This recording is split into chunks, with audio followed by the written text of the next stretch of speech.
Hello everyone, in this simple video tutorial I am going to show you how to take summation of columns in Microsoft Excel. I will also show you how to take average of those columns. First I will type some numbers in these columns. Here you see numbers I have typed in these columns. Now I will take summation of these columns. Just click on an empty column where you want the results. Then click on fx. Here select the summation and click on OK. Now select the columns.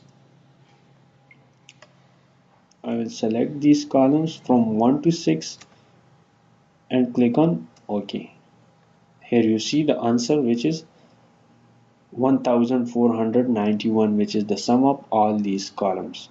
Now if you want to take average of these 1 to 6 column, just select an empty column,